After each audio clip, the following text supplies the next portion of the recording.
It's such a bad time for Ghanaian kidney patients, and that's according to the kidney research journal Kidney International, which has indicated that over 90% Ghanaian kidney patients who desperately need dialysis are currently being denied access to this life saving treatment. Now, dialysis, for most of us who may not be aware, is the medical treatment received by kidney patients to stay hale and hearty and be able to go about their normal duty or their business. Unfortunately, Kidney International is indicating that over 90% of Ghanaians are not able to have access to this life saving treatment. This news has since sent shivers down the spines of many. Of course, we know as a country we have a dialysis crisis, but we didn't know the figure was this jarring and staggering.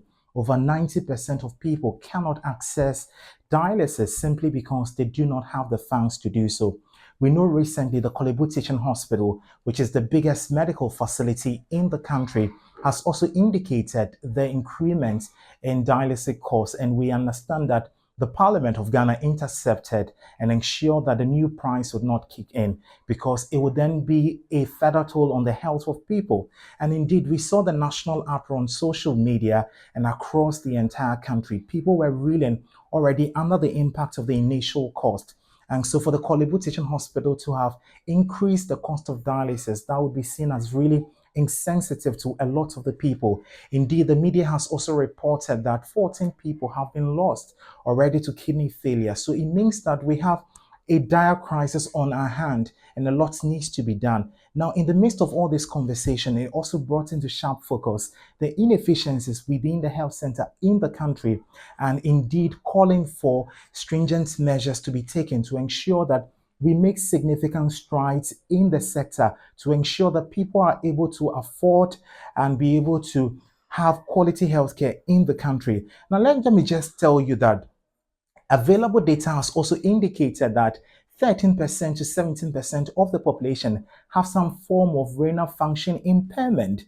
The equivalent of this number is 4 to 5 million individuals in Ghana who currently have renal illness. But if you look at the number, 13,000 to 15,000 are supposed to be on dialysis. But as it stands now, only 2,000 people are currently on dialysis. What could be accounting for this problem? Let's take a look at this video. We'll come back. I'm very angry. What's your story? I am very angry. I'm more angrier this morning. People are dying each day. The dialysis machine in Kolebu Gospel. Do you know the number of people who died? A 24-year-old boy died this morning. His father is a teacher. His father is a teacher. Gave over 30 years of his life to the service. Could not afford transplants. Could not afford dialysis. 400 cedis a week. What do you mean? Now, the cost of dialysis in Ghana is the daily earth-quaking headache of individuals who are currently on dialysis. They cannot pay. They've seen the price as really steep, expensive, and it's not really affordable. And looking at their earnings, they will not be able to pay for dialysis. Now, in Ghana, if you want dialysis as a kidney patient, you will need to have $30 to $100 to be able to stay alive if you're a kidney patient. And now you have to require $100.87 a week for dialysis. Now in a year, you require $8,000 more to be able to do dialysis every year. And that is the amount people are supposed to require.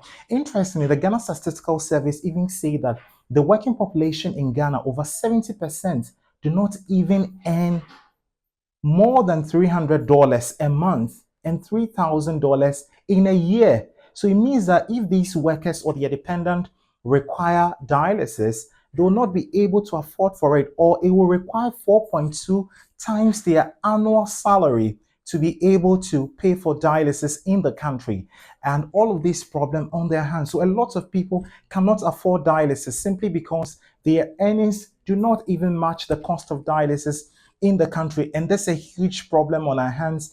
People are calling on government to do a lot to be able to, alleviate the plight of these individuals, because a lot of people are losing their breadwinners, their families and friends to kidney failure, and simply because they cannot pay for dialysis, simply because it is not affordable. It is not there for people, and for private facilities are even charging more. And how many of these ordinary Ghanaians can actually go into a private facility and pay for dialysis?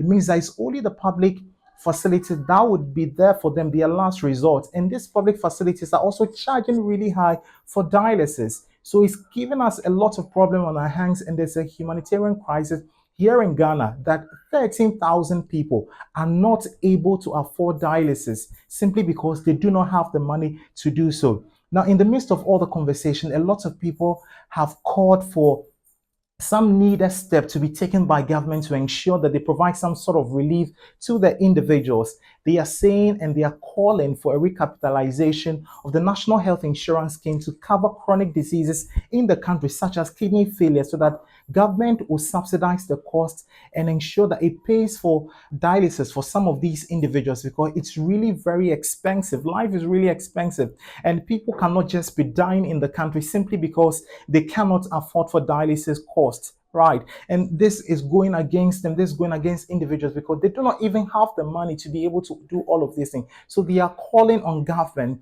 for a recapitalization of the National Health Insurance Scheme to cover the cost of other chronic diseases in the country and be able to reduce the cost of dialysis so that patients who are on dialysis can actually afford them. We understand that a lot of people are not able to afford and they are dying. Very soon, our medical facilities could be an abattoir, because on the daily we are going to be recording a lot of deaths due to kidney failure, and that is simply because people cannot pay for the dialysis. We are also calling on corporate institutions and NGOs and what have you to also come on board, because governments cannot do it alone. We need to lend our shoulders to the wheel to the government to be able to do all of these things so that at least these individuals can be alive, they have families they can take care of, and we'll be able to fix the system.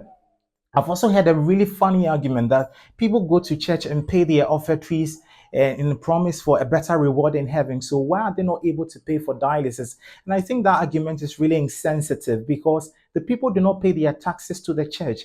They pay their taxes to the government, which promise to fix their problem, right? And so the government must be seen working. The government needs to raise the bar. The government needs to get up and work and fix the system. We have so many inefficiencies within the health center in Ghana, and the government is supposed to be doing that. The government needs to face it for the individuals. We cannot have another person die. Already, the media has reported 14 people died to kidney failure simply because they cannot afford the cost of dialysis, which is really embarrassing and really shameful. Government needs to act, and they need to act now to safeguard the lives, to ensure that people are alive. Because the 13,000 people who are not going for dialysis, if they wait until it becomes really acute, then that becomes also another national problem we have on our hands. We need to make the cost of dialysis really affordable for people so that they can actually go for checkup and ensure that they stay alive and they still hale and hearty in the country. Well, my name is Freight Delanyo Megashi. I'm a journalist and a storyteller in Ghana. I'd love to know your thought in the comment section about this subject matter. Let me know all there is to know about it. I'll be reading them, and you can also connect with me on Facebook, Freight Delanyo Amegashi, on Twitter, Freight_Delanyo, on Instagram, Freight_Delanyo. Do you have a good one? Cheers.